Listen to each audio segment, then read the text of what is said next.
What's up, everybody? Welcome to my review of The Mandalorian Season 2, Episode 1.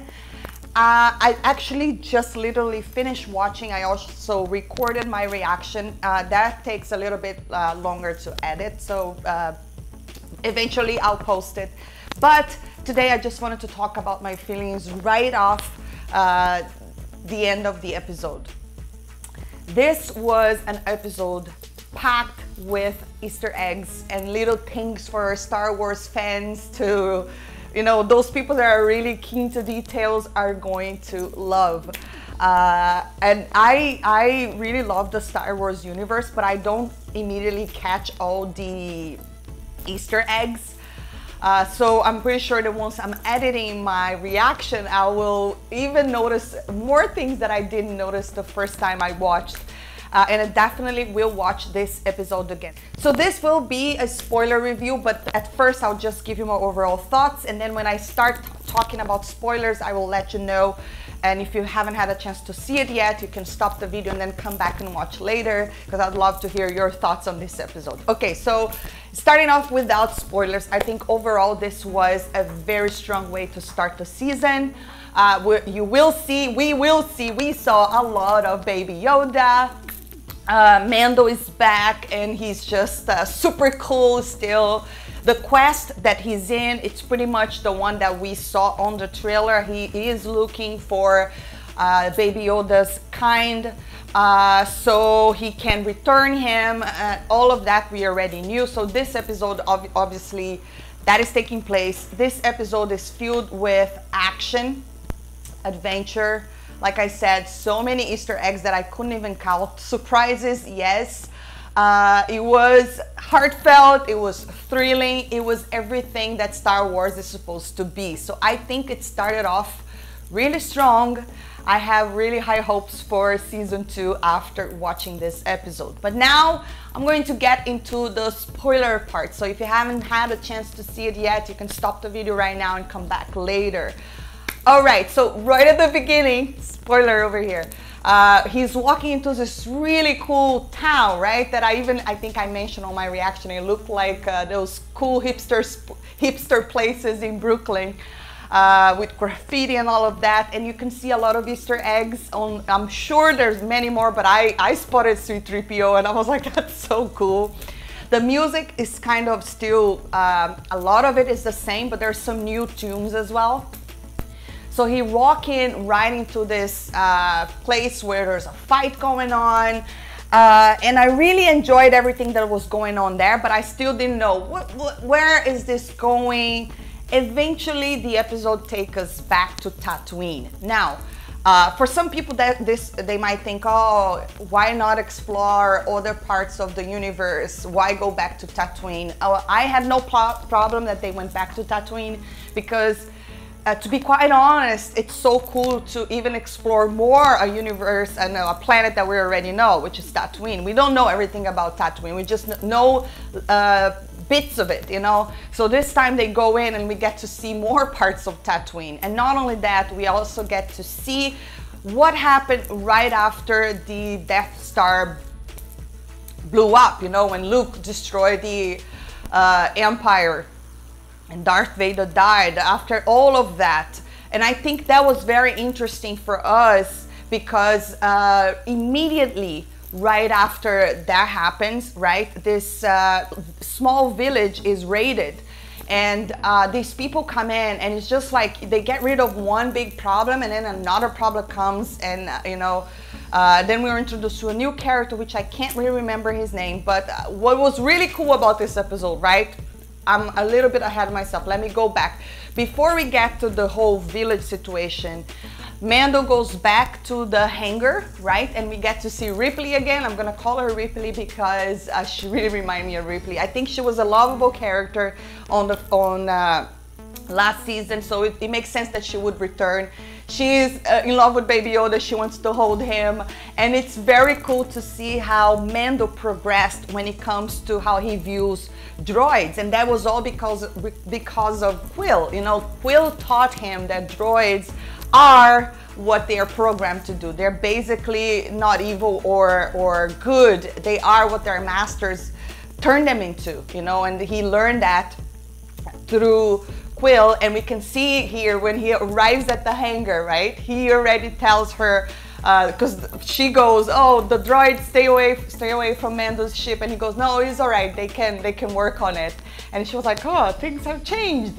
And I was like, things have changed indeed. And that really shows character developed that is carrying on, and I really enjoyed that. Thought that was brilliant. I was like, that's nice, you know, we can see that the character's progressing. I love being in a journey with a character and seeing character that had certain characteristics slowly change because they learn a certain lesson. I think that's the beauty of Star Wars, and I hope that they continue to do that. And then this episode is filled with cute Baby Yoda moments, but at the same time, he's not really the focus here. It's a lot about Mando and how cool he is, you know, how great of a warrior he is. Then we get to the part of the Cantina, right? And over there, we are introduced to someone that is dressed up as Boba Fett. And when I was watching it, you know, I can't wait to post my reaction so you guys can have a look. I gasped, but I was like, that's not Boba Fett. I just knew it wasn't him for some reason. The guy looked really skinny and tall, and I don't remember Boba Fett being that way. So I knew it wasn't him. But I waited a little bit, and then he takes his helmet off, and I was like, ah, oh, that's James Bond. I actually thought it was the actor that played James Bond a while ago. James, what's his name? Pierce Brosnan or something like that. But it wasn't him. It was another actor, actually. It looks like him, in my opinion. And then, of course, Mando wants the armor because that belongs to, you know, the whole thing. Like, you can't be wearing that if you're not a Mandalorian, if you don't understand. The funny thing is that when he takes his helmet off, Mando, he was like, what are you doing? And then he realizes, no, he's not a Mandalorian. I thought that was really cool.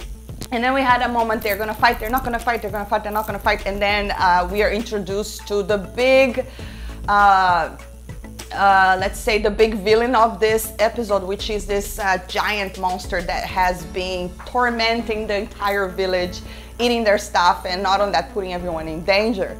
But what I thought was really interesting about this particular episode is that it really reminded me of an episode that came before, in which people need to get together in order to destroy something, right? But in this case scenario, we have two enemies getting together to destroy a bigger enemy, which is the Sand people along with the village people, because they hate each other.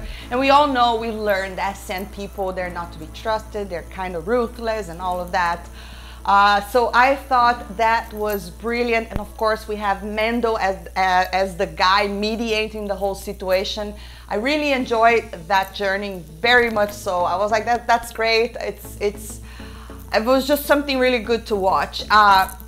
Now, one thing that I thought it was really cool, there was a scene where they are trying to bring the monster out. That was the first part where they get to the monster, where the hiding place where the monster is sleeping. And they bring in a bait. I don't know if they're called banta. I think they're called bantas. I'm not sure. But this animal, right? Like a huge buffalo. It looks like a buffalo, but it's not a buffalo, obviously. And then the Sand people is next to it. And I was like, oh, that's kind of bad. And then the monster comes out. And it kind of surprised me, because I thought that the monster was going to eat the animal, but it ended up eating the Sand guy. And I kind of felt bad, because I thought that was, oh, I'd rather him eat the Sand people than eat the animal, and that's kind of bad. But at the same time, I think we were programmed to think that Sand people aren't that nice. You know, they were attacking Luke all the way back in A New Hope. But anyways, I felt kind of bad that I felt that way, but I thought it was cool that the monster actually ate the Sand people instead of the animal. And then something really cool happened, right? They have to get together and try to eat this monster. To destroy and kill this monster, because otherwise it will kill everyone there. And I thought that was brilliantly done. First and foremost, I thought the design of that monster was awesome to look at. One of the things I really love about this universe are the monsters, you know. It is absolutely something I've never seen before. It looks like a dragon, but it's not a dragon. And it's nasty. Oh my God, my reaction. There is a part where this monster kind of vomits and it's like this green, yellowish liquid, and it's so gross. It looks like acid as well. Ugh. It made me gag. It was pretty gross, but at the same time, it's just like all these little details just makes the universe so believable and so rich. No, I really, I'm so happy with this show. And I really enjoyed that part. I thought, of course, when they first put the whole explosives there, and then I was like, this is way too easy, this monster is not gonna die that easy.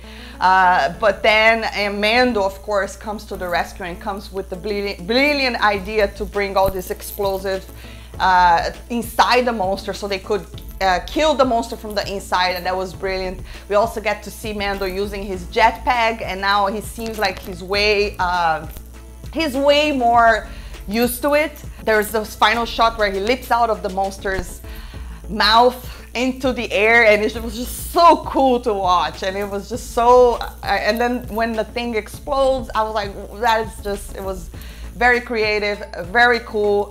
We didn't really get to see Baby Yoda doing anything as far as using the Force or any powers per se. He's just being really cute the whole time, really adorable to look at. But like I said right after my reaction, I believe that they are following the same formula of season 1, meaning that they're gonna have a lot of little episodes leading towards the final goal, but they still work fine on their own. For me, what I mean by that is that we still have no clue here. How are they going to get to the Jedi, if anything like that is going to happen. But then something huge happens towards the very end, and that is the discovery that Boba Fett is indeed alive. And that brings me to the fact that there was an episode, which I can't remember which one, where we see some boots getting closer to a dead body. I don't remember the episode, but that was indeed Boba Fett, I believe, because we get to see him towards the end. I wasn't really sure if it was him, because the actor, they're clones, you know, but I'm a little bit lost on the Clone Wars. I'm talking about the animation, but then I was like, no, that is Boba Fett. I kind of screamed because, oh my God, that's Boba Fett. So we have the confirmation that Boba Fett is alive, and that is, I see that as huge news. Now, there is a book that tells us how that happened. And it's a book that I never really read, because when it comes to TV shows or movies, most of the time they don't even follow the books or things that have happened in the book. So I know that some of the fans know how Boba Fett survived, but most of us don't know how he survived. The fact is that he survived. Now, I don't know if they're gonna keep with the same story in the book, how he survived, or if they're gonna tell us a new story. I'm pretty sure we are going to find out, perhaps even in the next episode, because so far it seems like Mando is still in Tatooine. So it will be really cool to see him meeting with Boba Fett, especially if he hands him the armor. That's going to be sweet. And now Mando has the armor, because the deal that he made with that guy was that if I kill this monster, I get to keep the armor. And I really enjoy that. I just think this was a brilliant episode, a great way to start. I'm really looking forward for what's coming next. Anyways, guys, that is my review. I hope you enjoyed the episode as much as I did. Drop your comments down below. Let me know what did you think. I would love to hear your thoughts. And if you enjoyed this video, don't forget to hit that thumbs up, subscribe for more. See you next time.